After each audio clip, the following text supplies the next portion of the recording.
British সরকার যদি শেষ পর্যন্ত 2 সন্তানের চাইল্ড বেনিফিট ক্যাপ বাতিল করে তাহলে যুক্তরাজ্যের পরিবারগুলো গড়ে 4,300 পাউন্ড বুস্ট পাবে।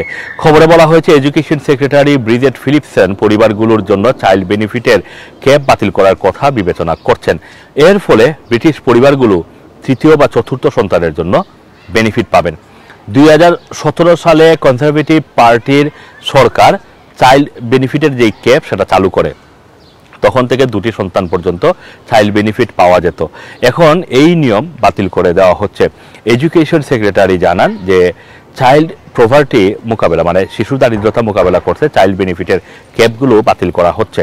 তবে এখনও আনুষ্ঠানিক ঘোষণা আসেনি। 2024 সালে প্রকাশিত ইনস্টিটিউট ফর ফিসকাল স্টাডিজের একটি প্রতিবেদন অনুসারে চাইল্ড বেনিফিটের ক্যাপ বাতিল করার ফলে গড়ে প্রতিটি পরিবার 4,300 পাউন্ডের মতো বুস্ট পেতে পারে। নিম্ন আয়ের পরিবারগুলো সাধারণত তাদের প্রতিটি সন্তানের জন্য বছরে অতিরিক্ত 3,455 পাউন্ড ইউনিভার্সাল ক্রেডিট বা চাইল্ড ট্যাক্স ক্রেডিট পায়।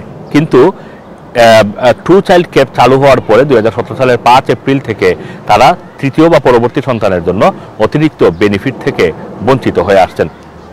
অথচ সোশিয়াল হাউজিংয়ে থাকা একটি পরিবারের তৃতীয় বা পরবর্তী সন্তানের জন্য প্রতি মাসে 500 পাউন্ড খরচ করতে হচ্ছে। ইউনিভার্সাল ক্রেডিট হিসাবে তারা প্রতি 3,455 পাউন্ড কম পায়, যা তাদের আয়ের 14% হ্রাস করে। ফলে বেনিফিট ক্যাপ থাকায় পরিবারগুলোকে বিপুল পরিমাণ অর্থ খরচ করতে হয়। এতে অনেক শিশু চাইল্ড প্রপার্টির মধ্যে বা শিশু দারিদ্রতার মধ্যে পড়ে যায়। বর্তমানে এই চাইল্ড প্রপার্টি বা শিশু দারিদ্রতা একটি অ্যালার্মিং লেভেলে পৌঁছে গেছে। ধারণা করা হচ্ছে যে ট্রু চাইল্ড বেনিফিট ক্যাপ বাতিল করা হলে চাইল্ড প্রপার্টি বা শিশু দারিদ্রতার যে সমস্যা সেটা মোকাবেলা করা সম্ভব হবে। Assam Masum, Rana TV, London.